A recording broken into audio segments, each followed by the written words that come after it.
देख रहे हैं स्टार्स लाइव न्यूज, निष्पक्ष खबर आप तक। आप सभी दर्शकों को नमस्कार। आप देख रहे हैं stars live news Uttar Pradesh, निष्पक्ष खबर आप तक। मैं शाहिद अली। दिन भर की मुख्य खबरें।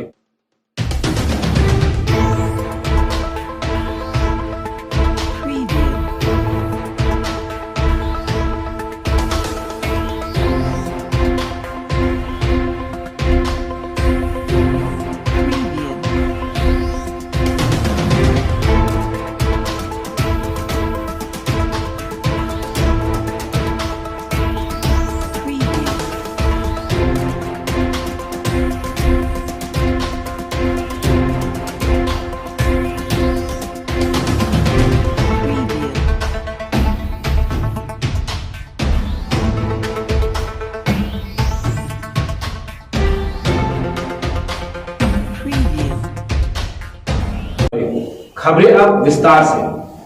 कानपुर नगर समाजवादी पार्टी के तत्वाधान में राष्ट्रीय अध्यक्ष अखिलेश यादव के आह्वान पर सपा महिला सभा प्रदेश सचिव उजमा सोलंकी के नेतृत्व में डिफेंस कॉलोनी कैंप कार्यालय में साइकिल यात्रा निकाली गई। सपा महिला सभा प्रदेश सचिव उजमा सोलंकी ने कहा कि प्रदेश में बढ़ती हुई महंगाई से घरों का बजट बिगड़ चुका है, बेरोजगारी से नौजवान परेशान है। देखिए इस विषय पे हमारे पत्रकारों से वार्ता करते हुए सपा महिला सभा प्रदेश सचिव उजमा सोलंकी ने कानपुर वासियों को क्या संदेश देने की कोशिश की। कानपुर से आमिर सिद्दीकी की रिपोर्ट। जी, क्या कार्यक्रम रखा गया आज?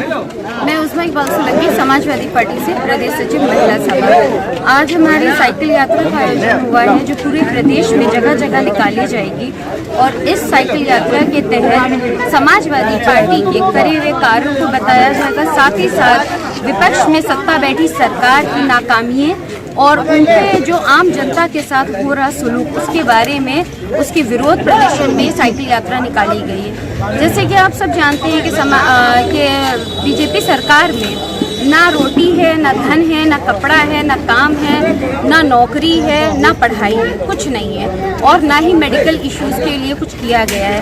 कोरोना काल में लोग मर गए हैं, बुरी तरह लोगों ने परिवारों में अपने लोगों को गंवा दिया है, मगर इस सत्ता सरकार ने कुछ नहीं किया। इसके विरोध में आज हम सब समाजवादी पार्टी की तरफ से साइकिल यात्रा का आयोजन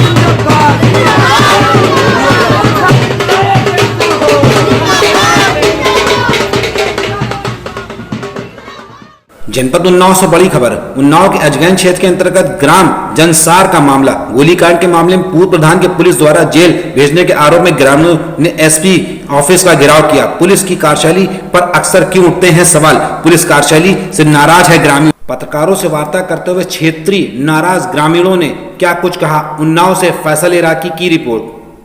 बोलो सैलम पूछो, क्या नाम है आपका? प्रधान पत्नी। क्या है पूरा मामला? पूरा मामला जमीन को पट्टे की मामला है। पूरा तालाब में सिंगाड़े की बेल डलाने के उसमें वहाँ पे पहले से पट्टा उनका था और पट्टा हमारे आदमी खारिज करवाया था कि मतलब स्टे लगवाया था कि तुम्हारे आदमी वो पहले दूसरे गांव के आदमियों को देता था। उन्होंने कहा कि हमारे गांव में खुद ही इतने हैं तो हम अपने गांव वालों का मतलब डलवाएंगे वहाँ पे। तो वो क्या हुआ, अवैध कब्जा था वहाँ पे उसका। उसने कितने सालों से तो लगान नहीं जमा करी है वहाँ की, तो उन्होंने स्टे लगवा दिया था कि ना तुम्हारा ना हमारा, किसी का नहीं पड़ेगा। लेकिन वो उस दिन गया राहुल राजपूत और जबरदस्ती सिंगाड़ी बेल डलाने गया और प्रधान को पता चला। प्रधान सीधा से बहुत 4-5 आदमी लेके वहाँ पे पहुंचे कि मना करने के लिए भैया यहाँ पे वो है, लेकिन वो लोग कट्टा लेके फायरिंग भी करी उन्होंने और पट से मेरे हमारा भी वो 3 दिन अस्पताल में बिताया अस्पताल में और उन्होंने मुकदमा क्या लिखाया, उसके बाद लेने नहीं पहुंचा। उन्होंने मुकदमा जाके क्या लिखवाया कि प्रधान ने फायरिंग की। प्रधान ने फायरिंग नहीं की, फायरिंग उनकी कट्टा राहुल राजपूत के हाथ से बरामद हुआ था। प्रशासन ने कोई कार्रवाई नहीं की? प्रशासन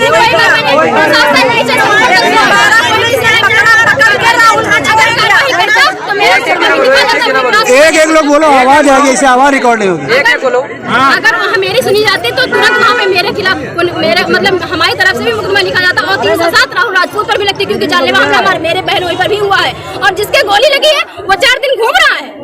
ऐसा कहाँ होता है? मेरे पास फोटो भी है, मेरे पास वीडियो भी है उसके। वो वहाँ थाने में जाके जिसके लगी है उसका ना कोई बयान लिया गया, दिखाया नहीं गया और वहाँ कोई पूछने भी नहीं गया, सरकारी अस्पताल रिफर कर दिया गया। हमारा हस्बैंड अस्पताल में आप क्या कहना चाहते हैं? हम ये कहना चाहते हैं कि राहुल राजपूत जो 5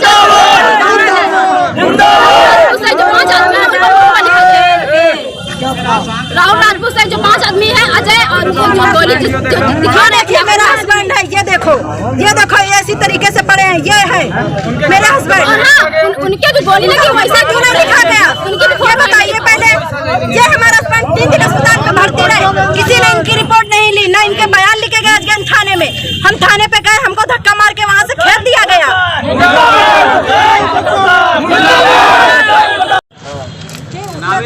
पठान को झूठी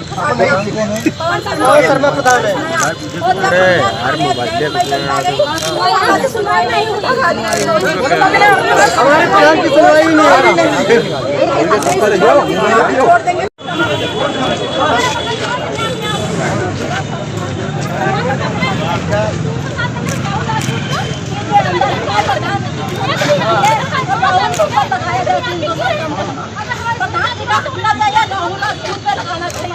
लगाना चाहिए हमारा प्रधानी को।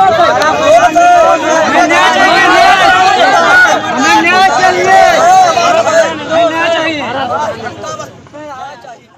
शुक्लागंज उन्नाव समाजवादी पार्टी के राष्ट्रीय अध्यक्ष पूर्व मुख्यमंत्री अखिलेश यादव के आह्वान पर 165 सदर विधानसभा प्रभारी डॉक्टर अभिनव कुमार के नेतृत्व में हजारों तादाद में समाजवादी पार्टी के कार्यकर्ताओं ने शांतिपूर्वक साइकिल यात्रा निकाली, जिसमें मुख्य रूप से जिला उपाध्यक्ष वीरेंद्र शुक्ला, जिला सचिव पिंटू निषाद, जिला सचिव लोहिया सचिन यादव, नगर अध्यक्ष उमा लाल यादव, रविंद्र कुशवाहा, राहुल निषाद, राजकिशोर निषाद, राहुल रावत, अखिलेश मिश्रा, विजय त्रिपाठी, महेंद्र सीट, मनीष पांडे, अमन गौतम आदि हजारों कार्यकर्ता शामिल रहे इस साइकिल यात्रा को सफल बनाया। देखिए हमारे सहयोगी पत्रकार चांद अंसारी से वरिष्ठ सपा नेताओं ने वार्ता करते हुए क्या कुछ कहा। उन्नाव शुक्लागंज से चांद अंसारी की रिपोर्ट। आज समाजवादी पार्टी के द्वारा साइकिल यात्रा निकाली है, उसके उद्देश्य क्या है? समाजवादी चिंतक जनेश्वर मिश्र के जन्मदिन पर आज उत्तर प्रदेश में जो जन विरोधी सरकार है उसके खिलाफ ये समाजवादी पार्टी का सिपाही नौजवान सड़कों पर उतरा है और माननीय अखिलेश यादव जी के निर्देश पर इस सरकार को उखाड़ फेंकने के लिए कटिबद्ध होकर उसने संकल्प लेकर सड़कों पर ये साइकिल रैली निकाली है। कहीं ना कहीं बसपा ब्राह्मणवाद पर बड़ा चुनाव खेलने की तैयारी कर रही है और ब्राह्मण पर ही इससे मुख्य फोकस है। समाजवादी पार्टी का ब्राह्मणों को लेकर क्या निर्देश है, क्या आगे चर्चा चलेगी चुनाव में? आपके प्रश्न के उत्तर में सबसे पहले तो जनपद में ब्राह्मण समाजवादी चेहरा में आपके सामने हो। इसके अलावा राष्ट्रीय अध्यक्ष जी लगातार जो है ब्राह्मणों के सम्मान में कार्य कर रहे हैं और जिस तरीके से हमारी सरकार जनेश्वर मिश्र योजनाएं लेकर, चाहे वो जनेश्वर मिश्र ग्राम योजना हो, चाहे इतना बड़ा एशिया का सबसे बड़ा पार्क आदरणीय जनेश्वर मिश्र जी के नाम पे बना और बहुत सारी योजनाएं जनेश्वर मिश्र जी को केंद्रित करके बनाई जाती है। तो राष्ट्रीय अध्यक्ष जी की जब सरकार आएगी तो ब्राह्मणों को पूरा सम्मान मिलेगा, इसका हम सब लोग जो है खुद उदाहरण है।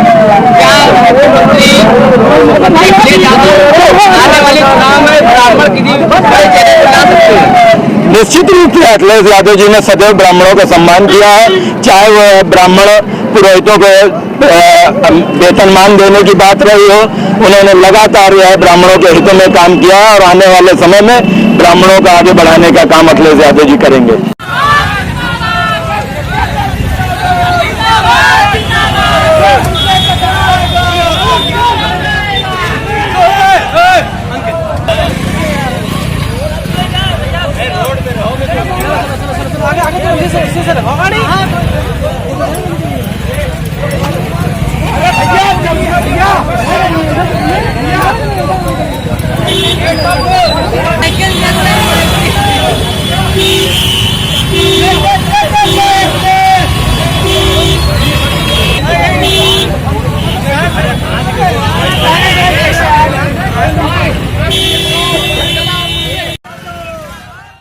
उन्नाव शुक्लागंज में गोताखोर में पहुंचा गंगा का जलस्तर। अपने अपने आवास में रहने वालों की करनी पड़ती है बड़ी जद्दोजहद। घर से निकलने के लिए या तो पानी में घुसकर जाएं या तो फिर नाव में बैठ कर जाएं। जब तक नहीं क्षेत्र के सभासद उनके लिए सरकारी नाव की व्यवस्था की है, ना ही किसी चीज की व्यवस्था हुई रही है। लोगों को बढ़ते पानी की परेशानी से जूझना पड़ रहा है। अपने अपने घरों में अपने काम के लिए जाने के लिए पानी से निकलना पड़ता है। वहीं पर निवास पर कुछ लोगों ने बताया है कि हम उस पार जाने के लिए नाव वाले कर 10 से 20 रुपए वसूलते हैं। मरता नहीं तो करता क्या, अपने अपने घर पर जाने के लिए 10 से 20 रुपए देने पड़ते हैं। शुक्लागंज उन्नाव से चांद अंसारी की रिपोर्ट।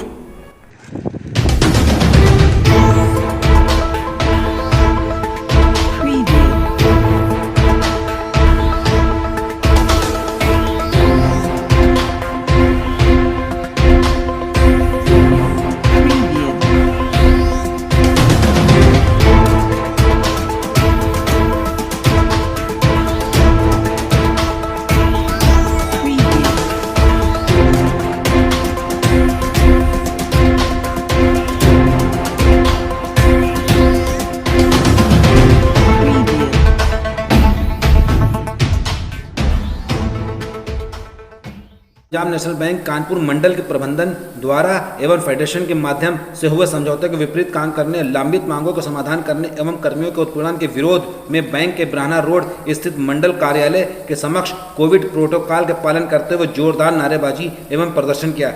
देखिए पत्रकारों से बात करते हुए बैंक कर्मियों ने क्या कुछ कहा। कानपुर से अचिन अरोड़ा की रिपोर्ट। मैं मोहम्मद फाजिल हूँ। आप लोग इस देश में संगठन का मामला पीएनबी मैनेजमेंट अपना पूरी तरीके से तनाशाही पर उतारू है और हम यहाँ जो है वो मेजोरिटी एसोसिएशन वो हमसे किसी तरीके से कोई वार्ता नहीं कर रहा है और न ही मेरी कोई बात सुन रहा है। इससे पहले अभी मैंने 3 जुलाई को एक ज्ञापन दिया था और बस सूत्री कार्यक्रम इसको दिया था और फिर उन्होंने कोई भी न विचार किया, न बुला के कोई बात की, न कोई सकारात्मक रूप से कार्रवाई की। इसीलिए हम लोगों में बहुत रोष है और उसी वजह से हम लोग आज प्रदर्शन कर रहे हैं। प्रदर्शन की मैंने एक मीटिंग की थी, ज्ञापन दिया था, उनको बताया था कि हमारी डिमांड है, ये जो है मैनेजमेंट इस तरह के गलत काम कर रहा है, जिसमें हमारे एम्प्लॉइज का बड़ा नुकसान हो रहा था। उसको लेकर हमने उनको एक ज्ञापन दिया था, उससे उन्होंने कोई कार्रवाई नहीं की। 1 महीना हो गया, 7 दिन का टाइम दिया। तो आज हमें मजबूरी आप लोग नहीं, हम नहीं चाहते कि ये जो अपनी मनमानी ना करें, खास पर अपनी मर्जी भी कर देते हैं, वायलेशन करते हैं हमारे सेटलमेंट का। जो हमारा सेटलमेंट होता है उसके आगे चीज जाके ट्रांसफर कर देते हैं, जो मर्जी आती है ये करने लगते हैं। हमारे तमाम लोगों के तमाम बेनिफिट रुके हुए हैं, उसको ये सुनते नहीं है। लेकिन चाहते हैं कि हमसे बात की जाए और जो भी मूवमेंट करें या ट्रांसफर करें और उनसे बात तक की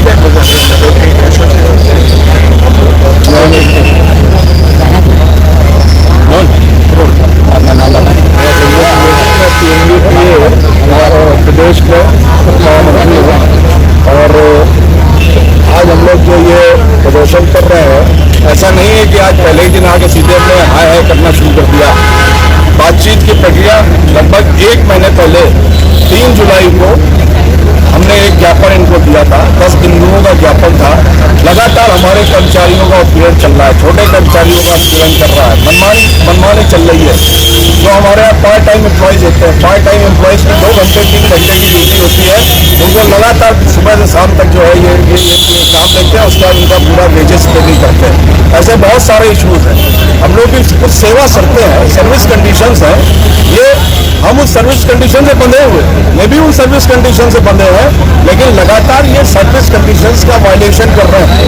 जो इनको वो सर्विस कंडीशन जो ऑल इंडिया समझौता है, जो ये इंडियन बैंक एसोसिएशन जो है, इसके साथ जो है हमारे सारे जो जितने 9 संगठन हैं उनके नेता करते हैं, उन संगठनों का ये वायलेशन कर रहा है। बहुत से एम्प्लॉयज को खाली जगह में रख लिया जाता है। पता चला आपने 10 साल 15 साल 20 साल उनसे काम लिया, उसके बाद दूध में से पक्षी की तरह आपने उनको निकाल के फेंक दिया बाहर। हमारा कहना है जब आपका परमानेंट जगह है तो आप उन्हें परमानेंट जॉब क्यों नहीं देते? तब तो आप उनको टेम्परेरी काम करते हैं। फिर अब 29 साल का हो जाता है तो कहते हैं ओवरेज हो गया। तो बहुत सारी है, बहुत ज़्यादा तानाशाही बढ़ रही है ब्रांचेस में। बहुत से मैनेजरों का रवैया जो है बहुत खराब है। अभी एक शाखा है, वहाँ के मैनेजर ने जरा सी आप भाई आपसी बातचीत होती है तो उसके बाद थोड़ी सी आप पुलिस को बुला लोगे। या आप उसको धक्के मार दोगे। तो इस तरह की घटनाएं घटी हैं जिससे हमारे कर्मचारियों को बहुत रोष था। यूनियन का सबसे बड़ा काम है कि हमारे लोग जो है पूरे मान सम्मान के साथ काम करें, जो हमारी सेवा करते हैं उनके अनुरूप हम काम करने के लिए तैयार हैं। हम आपसे कुछ भी एक्स्ट्रा नहीं मांग रहे, हम कुछ भी आपसे, हम कोई आपसे चांदी की तस्करी और चम्मच नहीं मांग रहे आपसे। हम वो बातचीत करने का प्रयास किया, लेकिन उन्होंने कोई भी अपनी तरफ से सकारात्मक पहल नहीं की। इसके चलते भी आज हम मजबूर हुए। जब ये नहीं सुन रहे हैं तो फिर हमें फिर आना ही पड़ेगा, फिर हम सड़क पर उतरेंगे। आज से ही आंदोलन हमारा इंकलाब जिंदाबाद, जिंदाबाद, जिंदाबाद, इंकलाब जिंदाबाद, जिंदाबाद, जिंदाबाद, बीएनपीए जिंदाबाद, जिंदाबाद, जिंदाबाद, बीएनपीए जिंदाबाद, जिंदाबाद, जिंदाबाद, अवर यूनिटी जिंदाबाद, जिंदाबाद, जिंदाबाद, अवर यूनिटी जिंदाबाद, जिंदाबाद, जिंदाबाद, संघर्ष हमारा जिंदाबाद, जिंदाबाद, जिंदाबाद, संघर्ष के मुद्दे जिंदाबाद, जिंदाबाद, जिंदाबाद, संघर्ष के मुद्दे जिंदाबाद, जिंदाबाद, जिंदाबाद, लड़ेंगे लड़ेंगे जीतेंगे जीतेंगे, लड़ेंगे लड़ेंगे जीतेंगे जीतेंगे, BNP management down down down down down down, BNP management down down down down down down, BNP management down down down down down down, BNP management down down down down down down. जनपद प्रयागराज थाना Kheri police द्वारा हत्या के मुकदमे में संबंधित अभियुक्त अमरजीत उर्फ छैलू की गिरफ्तारी के संबंध में पुलिस अधीक्षक यमुना पार महोदय ने दी बाइट देके इस संबंध में पुलिस अधीक्षक यमुना पार ने क्या कुछ कहा। देखिए, दिनांक 28-29 की देर रात में पुलिस को ये सूचना मिली थी कि एक महिला की चाकू मार करके हत्या कर दी गई है। तत्काल वहाँ पर पुलिस टीम, फॉरेंसिक टीम और फील्ड यूनिट पहुंची और उस केस में जो हमारा वादी था उनके द्वारा नामजद तहरीर दी गई थी 2 अभियुक्तों के खिलाफ। इस पूरे विवेचना में तमाम साक्षियों के बयान लिए गए और जो चाकू था उसको फॉरेंसिक टीम के द्वारा सीज करके मौके से चाकू कहां से आया और इसके पहले की जो भी परिस्थितियां बनी थी, अभी तक की विवेचना में एक अभियुक्त छैलू जो कि मृतका के घर के सामने ही रहने वाला है, उसका नाम प्रकाश में आया है, जिसे गिरफ्तार करके न्यायिक अभिरक्षा के लिए भेजा गया है। सर, हत्या के पीछे कारण क्या था? देखिए, हमें जो लिखित तहरीर मिली थी जब एफआईआर पंजीकृत की गई थी, उसमें वादी के द्वारा बताया गया था कि अवैध संबंधों के चलते जो मृतका हैं उनकी हत्या कर दी गई थी।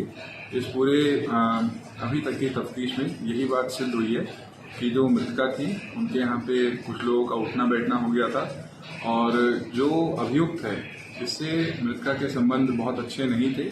इसी जलन के मारे उसने इनकी हत्या कर दी। क्या ये मान सकते हैं कि स्वाभिमान को ठेस पहुंची इसलिए इसने हत्या की?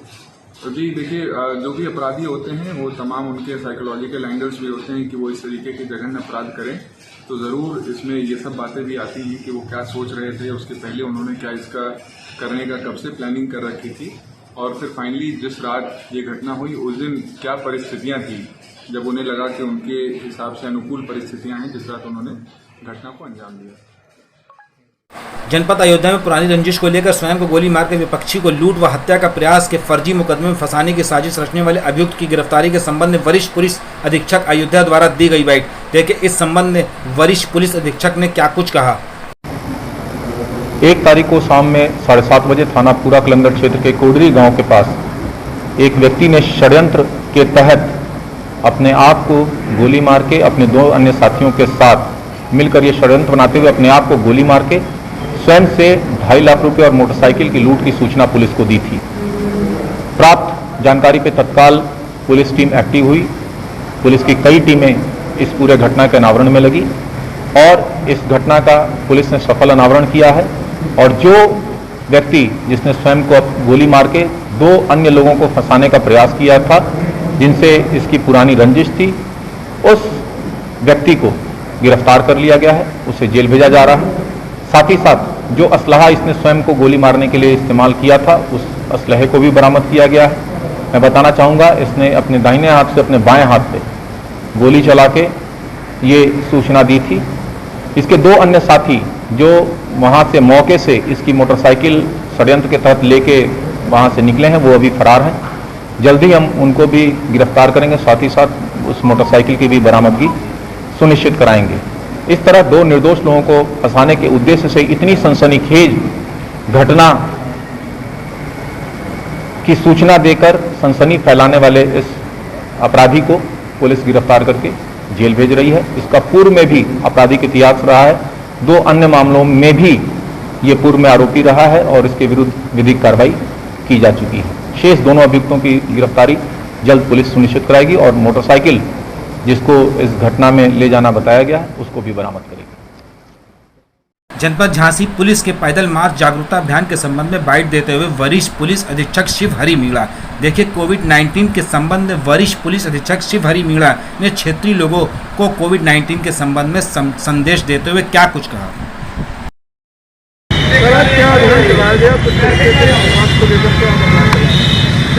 आपको बता दें कि कोविड-19 महामारी अभी खत्म नहीं हुई है और जैसा कि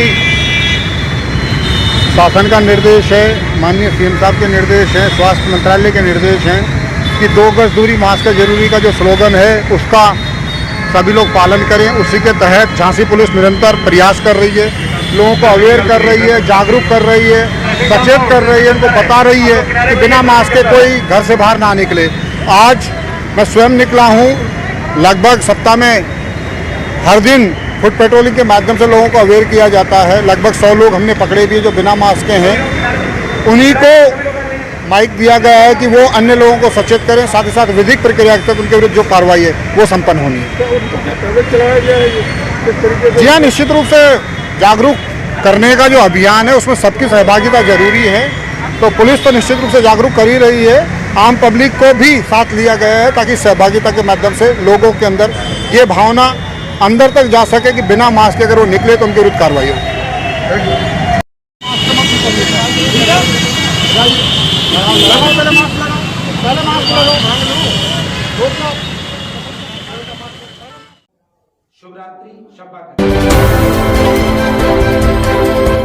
आप देख रहे थे स्टार्स लाइव न्यूज।